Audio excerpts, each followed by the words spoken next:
Hey Year 11, welcome to my first Year 11 English video, coming to you live from my barbecue area. So if cars drive past, they're a bit annoying.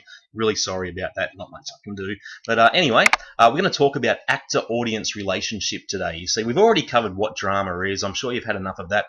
This is one really specific part, but a very, very important part, particularly before we get into reading a drama. Now, the whole reason is because we start off with an actor.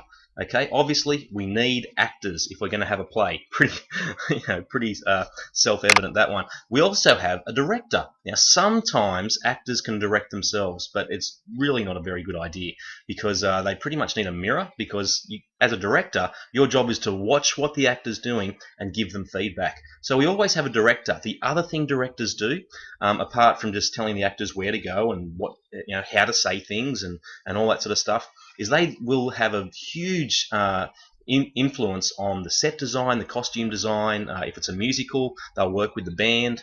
All those technical elements that go into a play. The director will have an overall vision for those things and make sure that that vision all ties together. And of course, the last thing that we have, which is a vital part of any drama, is an audience. Without an audience, well, the actors may as well just be standing on the stage doing a rehearsal. Okay, well, that's what a rehearsal is, actually. The actors perform without an audience. So as soon as we get an audience there, that makes it drama. You've got to have people to perform to. And the important thing to think about is that these three things are all linked together. The actor and the director, they must work together. The director is always keeping in mind what the audience would like to see. The actors perform for the audience, and the audience, they're watching what the actor and the director have come up with. So all these three elements all work together. You've got to have these three things in order to have a drama. If you take one of these things away, you pretty much don't have a drama. Okay? That's something we can talk about a little bit more. But what I want you to think about right now is that drama does not exist without an audience. If nobody watches it, it's not a drama. Okay? So it's got to have an audience.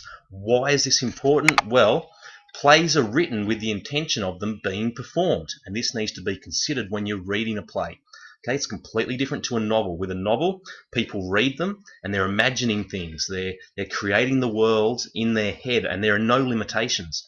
With a play, you need to read it and think about, how am I going to make real people on a real stage act these things out? And there are limitations that come with that. And sometimes you've got to really think creatively about how you can make things come to life on a stage.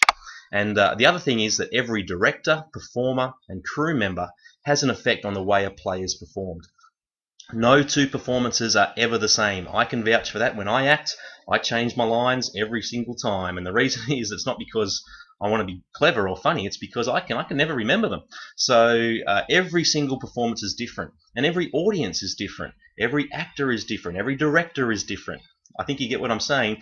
Difference is good. But anyway, that's all there is for now. We'll discuss this a little bit further in the weeks to come, obviously. We're really going to get our teeth into Beauty and the Beast.